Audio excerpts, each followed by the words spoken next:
it is time. Our Stage 1 finals, New York Excelsior taking on London Spitfire. The Stage 1 playoffs. It kind of felt like the culmination of what we've been working towards. It was really going to be where a lot of our questions were answered. No one predicted this, not a single analyst. Sean Paul switches to the Widowmaker at just the right time, and it's a day in the shooting range for Lane Roberts. Fledder now, Widowmaker, the headshot, at the headshot, at the headshot. Could be a good opening, and Carpe finds it, the headshot of the Sparkle. Ladies and gentlemen, history has been made. Fans in tears. And London Spitfire have done it. A golden state, a golden crown, Overwatch League champion.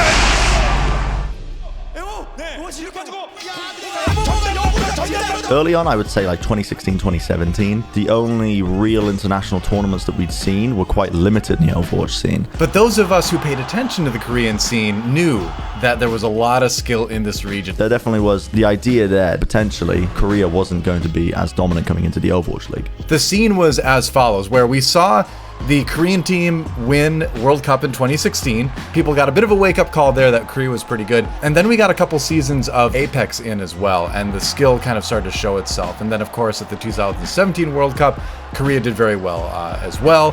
And so I think coming into the Overwatch League, people finally realized that Korea was a force to be reckoned with. And there was a lot of hype specifically around the players in these two teams, NYXL and London Spitfire.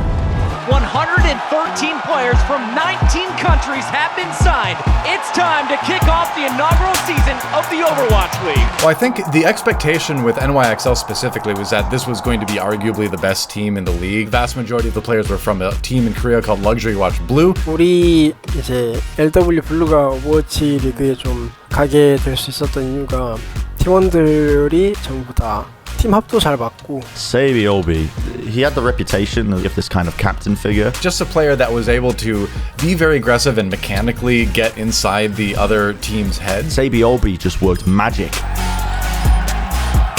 Jonak was an unknown quantity. 그런 형들에 비해 이제 오버워치 리그 전에 대회 경력도 없고 그렇게 들어왔는데 When they came into the Overwatch League, I mean, they looked on fire. They were playing a style that revolved around this young rookie ladder player, Jonak. 뉴욕 선수들 중에 되게 두려웠던 선수는 그래도 쪼낙 선수였던 것 같아요. Now on the London Spitfire side, that was sort of a combination of players from Gyeongju Panthera in Korea and GC Busan. They dismantled some of the very best teams at the time, and they were just going on a warpath in the lead up to the Overwatch League. That's where I think my love for Overwatch Esports began. 그때 당시 저희 팀 분위기는 진짜 정말 가족같이 좀 좋았고요. God, Prophet, playoff Prophet. We all knew that Prophet was a freak at the game. I feel like almost to another level. The man performed under pressure.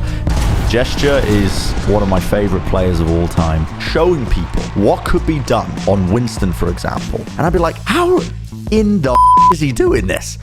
이제 그때 이제 제일 이제 런던 스피파이어 선수 중에 제일 껄끄러웠던 선수는 딱 한 명 있었는데 제스처 이제 형 제일 힘들었었는데. Yeah, there's a lot of good players on this team, but it's sort of putting them all together and like, will they be able to come together and be a cohesive unit where they were sort of the stars of their individual teams, you know, previously. Y'all sound pretty charged up to me. It is the finals. Let's get into this thing. NYXL had played 10 games of Overwatch. It's a lot in itself because we had some regular season matches going into these playoff matches. But London Spitfire, at the end of the day, had played 14 maps of Overwatch. What's going on here? We have some bangers. Oh boy. Welcome back everyone to the game. Welcome back everyone. Welcome back to the We got some energy. It's been a long day of Overwatch. 매치는 이제 저희가 그때 당시에는 대회를 할 때 되게 그 타이틀 매치 하는 그 일정이 되게 빡빡했어서. What we have to keep in mind is NYXL and London played earlier that day. I think they were the first match of the day, and New York won that one 3-2. Now they have another chance to get revenge against the powerhouse NYXL. You guys ready for this match? They were sort of polar opposites in terms of how you approach the game. London Spitfire were very, very aggressive, very dive-oriented, whereas NYXL was much more methodical. They were much more safe, the unstoppable force versus immovable object kind of thing. I need to look this up because I'm convinced I put down London Spitfire to win it all. Bren, where are you going? I doubted London before. I swapped my prediction. Not now, not again. I'm going with London all the way. I'm expecting this to win this. I had no right in my mind predicting London to win against New York Excelsior when they were quite clearly the underdogs. The first map of the day in this finals was Junkertown. Immediately what jumps out in my mind with that match is Pine's amazing flank on Widowmaker. On point B, he's kind of peeking out, he gets one, and then he's just like, screw it, I'll just drop down and start clicking heads. Pine finds the pick onto Profit though. Genji out of commission, Wu all back. Pine with 3! Pine with 4 in fact! And Pine steps up to the plate and hits a grand slam. So the second map is Oasis. NYXL wins the first one, we go to the control map, and this is the one where Sabiel B really comes alive. He ends up getting the go-ahead teamfight win at the very end to give NYXL the 2-0. Notable mention, Jonak again, great play on the Zenyatta. NYXL was just playing out of their minds in the series up to this point. MVP 먹겠는데 그냥 이 생각으로 하다가 이제 진짜 이건 와 너무 잘 된다 그렇게 생각하고 있다가 New York fans, make some noise because your squad is up 2-0 right now. If London wants to stay in it, this is a must-win situation. 승전할 때 좀 많이 지친 상태이기도 했었고 그리고 엄청 힘들었던 기억이 나요. You might think that London was done. I mean, they've been playing Overwatch all day long. They played 11 maps at this point. They were clearly exhausted, and NYXL was dominating them. You might think it's over. And you'd be wrong. Everybody starts to pop off. It's about as tense as it gets here. London Spitfire will tie up this series. Reverse sweep right now. They're gonna do it. It all comes down to this. Let's get going. Sabiel B is going wild on this Widowmaker. Oh, and there's a shot from Birdring. London has battled all the way back here. They gotta do something about this guy. Libero turns his sights. 좀 더 관찰해지지 않을까요? Profit, a pick here could be $100,000 ultimate. You can feel the momentum slipping away from New York. It really did come down to that one ultimate from Profit on that final map on Dorado. The choke that we were witnessing on the New York Excelsior as a team. 그래서 들어가 봤더니 이제 쪼닥과 아크가 이제 서로 이렇게 있더라고요.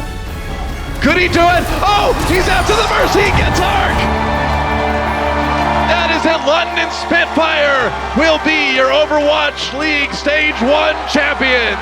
$100,000 Riptire to get the win, seal the deal for an insane, unpredictable, unlikely reverse sweep. 이제 그때 이제 역습을 당하고 이제 그게 어떻게 계기가 됐냐면 그때 이제 제가 이제 제 개인적인 생각으로 제가 그때 좀만 더 잘했으면 이제 이겼을 턴이 진짜 있었는데 이제 그걸 이제 계속 생각하면서 이건 진짜 내가 좀만 더 진짜 잘하면 되겠다. The underdog taking it away and winning it. It was a magical story. Probably was the beginning of a lot of the Overwatch League scripted memes as well, because it was almost too perfect of a match. This Stage 1 finals sort of ended up being a preview of how the rest of the year would go for these two teams. 그때가 좀 터닝 포인트 아니에요? 그리고 저도 되게 그래도 전보다는 훨씬 프로게이머로서 뭔가 좀 이뤄냈구나라는 성취감도 좀 느꼈던 것 같습니다. It's great to see how the match has sort of stood the test of time. I'm told it's the most viewed match still on the Overwatch League YouTube. 이제 오버워치 리그 유튜브 통틀어 이제 가장 인기가 많은 영상의 주인공이 되었는데 뭐랄까 아직도 신기해요. 그냥 오버워치라는 게임 자체가 제 인생을 바꿔줬어요. This match was almost like a love letter to us as fans at the time. It was just this amazing moment, and I'm so happy to have gotten to be part of it. Just a fantastic story in the Overwatch League timeline that you can look back on and watch and think, yeah, I mean, that was really something special.